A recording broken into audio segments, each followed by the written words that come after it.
The Lantern and the Holler, the story of Eli Sutton. The Appalachian Mountains of the 1880s were a land of both hardship and holiness. Narrow hollers cut deep into the earth, cabins perched on rocky ridges, and families lived by the rhythm of the land, planting, harvesting, hunting, and praying. It was a world of coal dust and cornmeal, fiddle tunes and revival tents, sorrow and survival. In one such holler, almost lost to time, lived Eli Sutton, a man no one beyond the mountains would ever know, but one whose quiet life of faith and sacrifice carved light into the darkness of his community. Eli was born in 1839 in a log cabin no bigger than a stable. His father was a trapper, his mother a midwife who often worked with nothing but a rag, a kettle of boiling water, and prayer. By the time Eli was 10, he was hauling firewood, tending livestock, and plowing with a mule older than himself. Life was not easy, and by the 1880s, as coal mines began creeping into the mountains, his family, like many others, lived on the knife edge of poverty.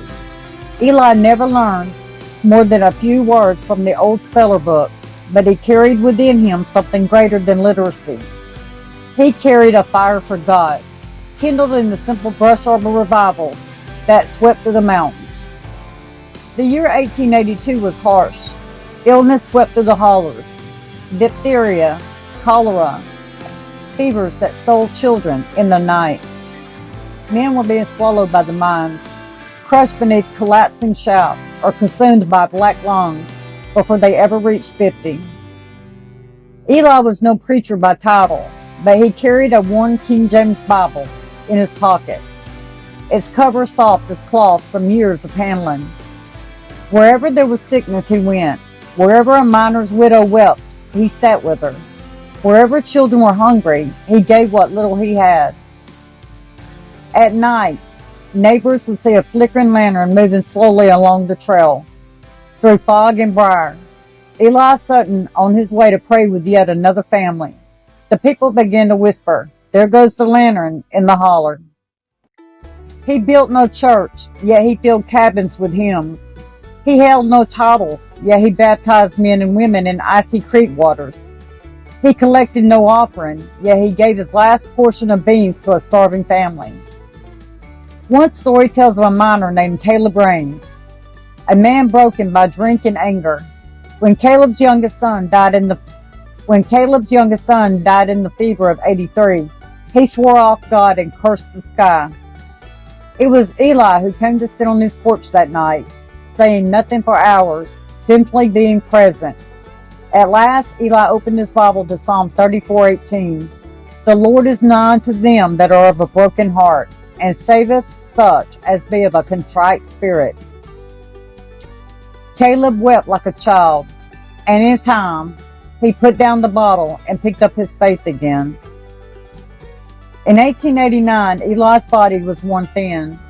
The years of walking the mountain trails in snow and rain had bent his back and stiffened his joints. That winter, while bringing firewood to a widow in the next holler, he collapsed in the snow.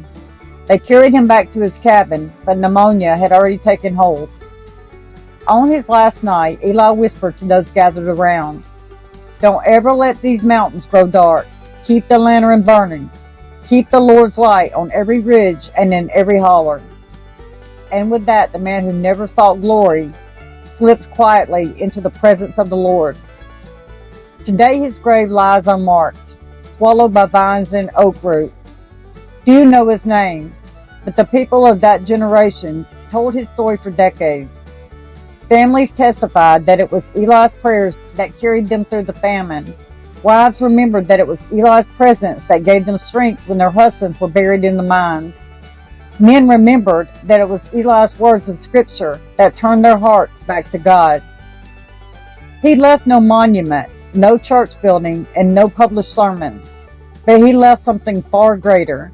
a living testimony of what it means to be Christ's hands and feet in forgotten places. Eli Sutton was an unsung hero of the Appalachians, a lantern in the Holler, whose flame, though unseen by the world, still flickers in eternity. In a world obsessed with fame, Eli reminds us that the truest heroes are those who live in the shadows but shine the light of Christ where it is most needed. His story is not just Appalachian history, it is a call to us. Will we be the lanterns in our own hollers? Will we carry light into places of despair? For as long as there are valleys, there will be need of a lantern. And as long as there are lanterns, hope will never be extinguished. So keep that light burning. I hope you enjoyed the story, guys. Have a good day.